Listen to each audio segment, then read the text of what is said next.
Hello everyone, আমি আছি আপনাদের সাথে আব্দুল্লাহ নুমান। আজকে আমরা দেখব কিভাবে এক্সেলের মধ্যে রাইট চিহ্ন এবং ক্রস চিহ্ন কিভাবে অ্যাড করা যায়। এখন যদি আমি এক্সেল ফাইলটা যদি ওপেন করি তাহলে এখানে দেখেন রাইট চিহ্ন এবং ক্রস চিহ্ন কিন্তু আমি অ্যাড করছি। এটা কিভাবে করছি সেটা এখন আমি আপনাদেরকে দেখিয়ে দিচ্ছি।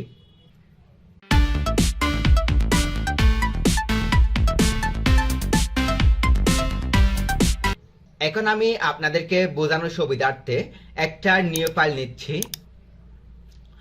এখানে ধরেন আমি এই জায়গায় রাইট চিহ্ন এবং ক্রস চিহ্ন এগুলো অ্যাড করব। এর জন্য আমাদের প্রথমে এই সেলগুলো সিলেক্ট করতে হবে। সিলেক্ট করার পর আমাদের হোম মেনুর মধ্যে ক্লিক করতে হবে। ক্লিক করার পর এখানে দেখতে পাচ্ছেন কন্ডিশনাল ফরম্যাটিং।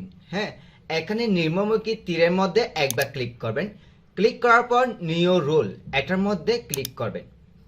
এরপর আপনাদের সামনে আরেকটা ডায়লগ বক্স ওপেন হবে। এরপর এখানে ফরম্যাট স্টাইল এখানে নিম্নমুখী তীরে ক্লিক করে এখান থেকে আইকন সেট এটা আপনারা ক্লিক করে সেট করে দিবেন, অর্থাৎ এখানে অ্যাড করে দিবেন আর কি। এরপর এখান থেকে আপনারা আইকন কি রকম আইকন চাচ্ছেন সেটা অ্যাড করে দিতে পারবেন। তো এখানে আমি নিম্নমুখী তীরে ক্লিক করে এখান থেকে আমি রাইট চিহ্ন এটা সিলেক্ট করে দিলাম। সিলেক্ট করে দেওয়ার পর আমাদের এখন ক্রস চিহ্নটা আমাদের অ্যাড করতে হবে।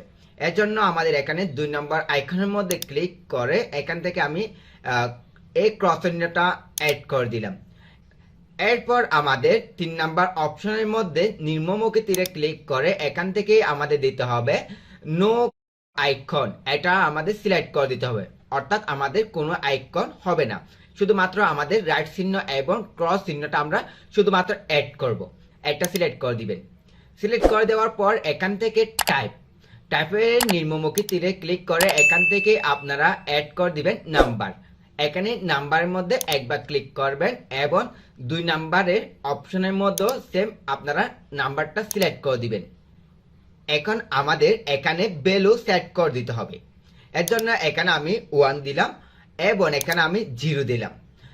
এখানে 1টা হলো আমি যদি 1-এর উপর কোনো সংখ্যা লিখি তাহলে আমাদের শুধুমাত্র রাইট চিহ্ন হবে, এবং যদি আমি 0 দিই তাহলে শুধুমাত্র আমাদের ক্রস চিহ্নটা হবে। এরপর এখানে শো আইকন অনলি, তো এটা আপনারা টিক মার্ক করে দিবেন। যদি আপনি টিক মার্ক করে না দেন তাহলে এখানে আপনাদের রাইট চিহ্ন উঠবে এবং সাথে ভ্যালুটা উঠে যাবে। এর জন্য আপনারা এখানে শো আইকন অনলি, শুধুমাত্র আমরা আইকনটা চাচ্ছি, তো এর জন্য এখান থেকে আপনারা শো আইকন অনলি এটার মধ্যে টিক মার্ক দিবেন। এরপর ওকের মধ্যে ক্লিক করবেন। এখন যদি আমি এখানে 1 দিই, এরপর যদি আমি এন্টার দিই, হ্যাঁ, এখানে দেখতে পাচ্ছেন রাইট চিহ্ন কিন্তু উঠে গেল। এখন যদি আমি 0 দিই, এরপর যদি এন্টার দিই তাহলে দেখেন ক্রস চিহ্ন কিন্তু উঠে গেল। এখন যদি আমি আবার 2 দিই, হ্যাঁ 2 দিই, এরপর যদি এন্টার দিই তাহলে আমাদের রাইট চিহ্ন উঠে গেল। অর্থাৎ আপনি যদি 1-এর উপর কোনো সংখ্যা লিখেন তাহলে আপনাদের রাইট চিহ্ন কিন্তু অবশ্যই উঠবে। যদি 0 দেন তাহলে আপনাদের ক্রস চিহ্নটা উঠবে। যদি আপনাদের ভিডিওটা ভালো লাগে অবশ্যই পাশে থাকবেন এবং পরবর্তী ভিডিওটা দেখার আমন্ত্রণ জানিয়ে এখানে শেষ করলাম। আল্লাহ হাফেজ।